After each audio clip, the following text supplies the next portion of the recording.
Christian Page est avec nous autres. Christian, est-ce que, si on veut se sauver du coronavirus, est-ce qu'il y a une gang quelque part qui sont sur le party en train de profiter de l'été? Est-ce qu'il y a des gens quelque part, Christian, qui pourraient nous inviter à passer un peu de temps en vacances? Mais écoute, Jeff, si on en croit 2 scientifiques de l'Université de Nottingham au centre de l'Angleterre, et c'est un article qui vient tout juste d'être publié dans l'Astrophysical Journal, donc un périodique scientifique très sérieux, il pourrait y avoir une trentaine de civilisations dans la Voie lactée, en notre galaxie, qui seraient en mesure peut-être d'écouter ou à tout le moins d'émettre des informations sur des ondes électromagnétiques à destination de la Terre. En fait, à destination du cosmos, mais qu'on serait susceptible d'entendre. Et qu'est-ce qui envoie ça? Qu'est-ce qui fait qu'ils émettent ça? C'est de par leurs activités ou...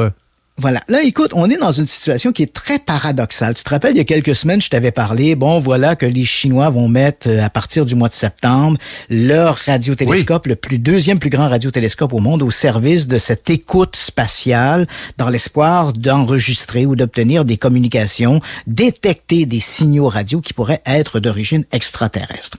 Donc, c'est un peu, tout à fait par hasard, je te dirais presque que c'est une suite à cette nouvelle. On apprend de la bouche de ces 2 scientifiques qu'il pourrait y avoir une trentaine de civilisations dans notre Voie lactée, dans notre galaxie, qui auraient atteint un niveau de technologie suffisamment avancé pour qu'ils puissent émettre à leur tour dans l'espace des ondes électromagnétiques. Ça ne veut pas dire nécessairement volontaire, parce que nous, on en émet des ondes électromagnétiques dans des communications sans fil depuis à peu près un siècle. Ça a commencé au début du 20e siècle. Donc, ces communications, on envoie d'un point A à un point B. Si tu imagines, par exemple, le SOS du Titanic, on a envoyé du Titanic vers d'autres stations, dire, voilà, on est en péril. Une partie de ces ondes vont éventuellement se perdre dans l'espace. Donc, on s'imagine que c'est une civilisation très éloignée qui capte nos ondes radio, elle va se dire, voilà, on a une civilisation qui est suffisamment avancée, qu'elle a atteint un niveau de technologie qui lui permet d'avoir des communications via des ondes électromagnétiques. Et c'est un peu ce que l'on cherche. Quand on tourne les radiotélescopes vers l'espace, c'est dans l'espoir de capter l'une de ces émissions radiophoniques, si je puis dire, qui permettrait de dire, voilà, on est en présence d'une civilisation avancée. Mais là, ici, on a... Donc, Christian, ça veut dire que tout ce qu'on fait comme activité humaine, qu'on a créé, mettons, les ondes de radio AM, de petites fréquences, les cellulaires, les satellites, ça émet quelque chose. Et si quelqu'un plus loin veut essayer de détecter de quoi, c'est de par les choses qu'on a conçues au niveau des communications qui émettent ces affaires-là, et les autres, ils peuvent capté parce que ça se perd, ça.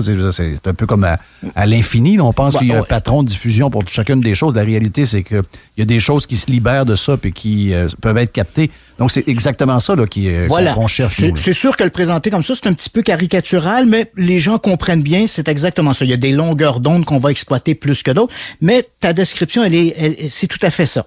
Donc, on émet des ondes, puis on se dit, s'il y a des civilisations... Donc, comme ça fait à peu près un siècle qu'on émet des ondes électromagnétiques, et que les ondes électromagnétiques se déplacent à la vitesse de la lumière, 300 000 km à la seconde, mais comme ça fait un siècle qu'on émet des ondes, on peut imaginer que s'il y a des civilisations extraterrestres qui sont situées à moins de 100 années-lumière, parce qu'il faut que l'onde ait le temps de se rendre. Donc, si on a des civilisations à moins de 100 années-lumière, les plus éloignées, mettons à 99 années-lumière de la Terre, elles pourraient capter le signal du Titanic. Puis si elles sont situées à mi-chemin, donc à 50 années-lumière de la Terre, elles pourraient entendre les parasites de l'émission Les Ploufs. Puis s'ils sont plus proches, ils pourraient entendre le ministre Arruda dire qu'on est pogné avec le COVID-19. Mais c'est pas un ministre, par exemple. Pardon, pas le ministre, mais... Non, mais donne-y pas tant de pouvoir, toi. OK, excuse-moi. Le ministre Legault, disons, le premier ministre Legault, dit on est pogné avec le COVID-19. Donc, tu vois un peu la situation. La problématique ici, et c'est pour ça qu'il faut tempérer, donc on a ces scientifiques qui font un exercice en disant, voilà, il y a peut-être une trentaine de civilisations dans notre Voie lactée qui pourraient avoir atteint ce niveau d'émettre des ondes électromagnétiques. Mais la problématique ici, c'est qu'ils s'appuient sur une espèce de gymnastique intellectuelle pour lesquelles on a beaucoup d'incertitudes. Dans les années 60, en fait en 1960 très précisément, on a un groupe d'astrophysiciens qui se sont posé cette question. Est-ce qu'il y a des civilisations dans l'espace qui pourraient émettre des ondes et on pourrait capter ces ondes-là pour s'assurer qu'ils ont atteint un niveau de technologie? Donc, un de ces scientifiques, et c'était pas le moindre, c'est un type qui s'appelle Frank Drake, c'est un grand astrophysicien de l'Université Cornell, a fait une espèce de calcul ou une équation qu'on appelle aujourd'hui l'équation de Drake. Et il s'est dit, ben voilà, ça se peut qu'il y ait des civilisations dans l'espace qui soient suffisamment avancées pour communiquer, mais tout cela dépend de plusieurs facteurs. D'abord, combien y a-t-il d'étoiles dans la galaxie? Ce qu'on ne savait pas vraiment en 1960. Combien de ces étoiles ont-elles des planètes qui tournent autour? Je sais que ça semble ridicule de dire ça aujourd'hui, mais écoute, Jeff, dans les années 60, on savait pas si notre modèle, donc un soleil et des planètes qui tournent autour, on savait pas si c'était le modèle de base ou si c'était une exception dans l'univers. Aujourd'hui, on a recensé plus de 4200 exoplanètes, donc on sait donc que notre modèle, dont une étoile ou deux ou trois étoiles sur 10 à peu près, ont facilement des étoiles qui gravitent autour. Donc, on peut dire c'est un modèle assez répandu. Puis, on a observé une 50aine de planètes qui sont à peu près dans la zone de vie pour avoir de l'eau à l'état liquide, comme on connaît la vie, donc basée sur le carbone. Donc, notre Frank Drake, il dit, il faudrait savoir d'abord combien il y a d'étoiles dans l'univers. En 1960, on ne le savait pas. Il faudrait savoir combien de ces étoiles ont des planètes qui gravitent autour. En 1960, on ne le savait pas. Combien de ces planètes ont pu se trouver dans des situations pour permettre à la vie d'apparaître? On ne le savait pas. Combien de ces civilisations ont pu évoluer vers de la technologie? On ne le savait pas. Aujourd'hui, on avait en fait 6 inconnus dans l'équation de Drake, et aujourd'hui, on ne connaît que 3 de ces inconnus. On connaît le nombre d'étoiles, grosso modo, qu'il y a dans notre galaxie, entre 200 et 400 milliards, avec une marge d'erreur de 150 milliards. C'est quand même pas, pas petit, tu sais. Donc, on a entre 200 et 400 milliards d'étoiles. On sait que le modèle du Soleil et des planètes qui gravitent autour, on sait que c'est un modèle assez courant. Jusque-là, ça va. Mais combien de ces planètes ont pu avoir des formes de vie qui ont évolué? On ne le sait pas. En fait, faut pas avoir peur, Jeff, faut le reconnaître. Les seules formes de vie que l'on connaît dans l'univers, c'est celles qui sont sur Terre. Même si les scientifiques sont optimistes à découvrir des formes de vie primitives dans le sous-sol de Mars, ou même de la vie fossile, ou peut-être encore des formes de vie primitives dans les océans sous les glaces de Europe, qui est un satellite de Jupiter, ou sous Encelade, qui est un satellite de Saturne, malgré tout cet optimisme, les seules formes de vie qu'on n'a jamais observées dans l'univers, elles sont sur Terre.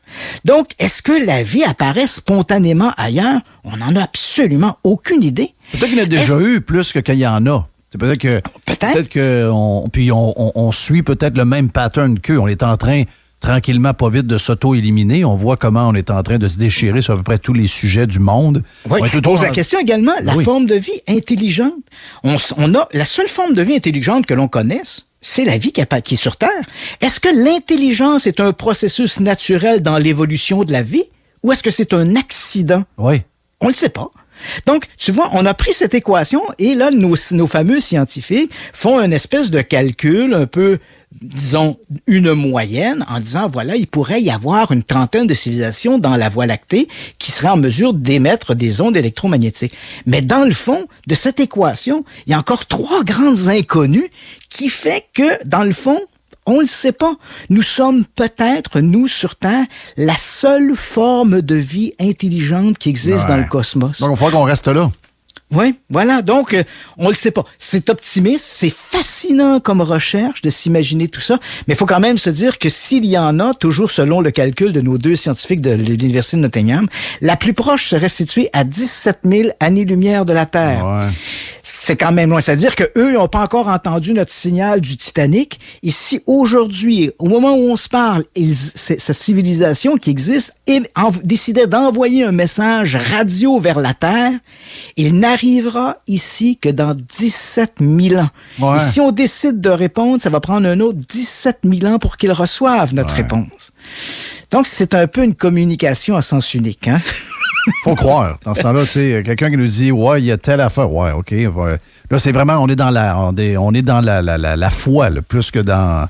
Absolument. C'est dur de prouver que tout ça existe. Tu as tout à fait raison. Il y a des bonnes raisons, à cause justement de la multiplicité. Hein. Il y a tellement d'étoiles, tellement de planètes. Les chiffres sont de notre bord. Hein. Donc, on peut se dire, on peut être optimiste d'imaginer qu'il existe d'autres formes de vie intelligentes. Mais dans la réalité, pour l'instant, on n'a qu'un seul modèle auquel on peut se référer, et c'est le nôtre. C'est une machine, Christian. Merci de commencer notre semaine en nous tu nous gardes un peu d'espoir, mais tu nous dis d'être réaliste pareil. Donc, c'est ça que... Parce qu'on cherche une place. Parce que là, tantôt, quelqu'un me disait, hey, qu'est-ce qu'on fait? Mais sans qu'on entend parler de plein de coronavirus, de ci, de ça. Moi, je suis le bord de la Cuba courir après les poulets. C'est c'est ça. Dans la Voie lactée, il y a de l'espace en masse. Il y a de l'espace en masse. Oui. On est toujours à la recherche. On est bien open, Christian. Donc, on s'en reparle. Hey, c'est vrai, c'était ma dernière fois avant les vacances. Bon été. Ben, toi aussi. Profite du beau temps, puis bouge pas trop parce qu'ils voudront pas que t'es bien loin. Ben, c'est ça. Ouais, écoute, Jeff, si tu me permets de le dire, c'est probablement une bonne nouvelle pour tous les auditeurs de Radio X. Je peux annoncer maintenant qu'à partir de la semaine du 10 août, l'émission Radio X-Files sera de retour à l'antenne de Radio X. Oh yes, il y a des maniaques. Le podcast les plus suivis de Radio X, c'est le podcast de Christian. On est bien fiers de l'avoir dans notre équipe. Merci, puis on souhaite un bon été. On se reparle à l'automne. Oui, toi aussi, Jeff. Merci, Salut. Christian. Bye. Jeff Fillion, Radio X.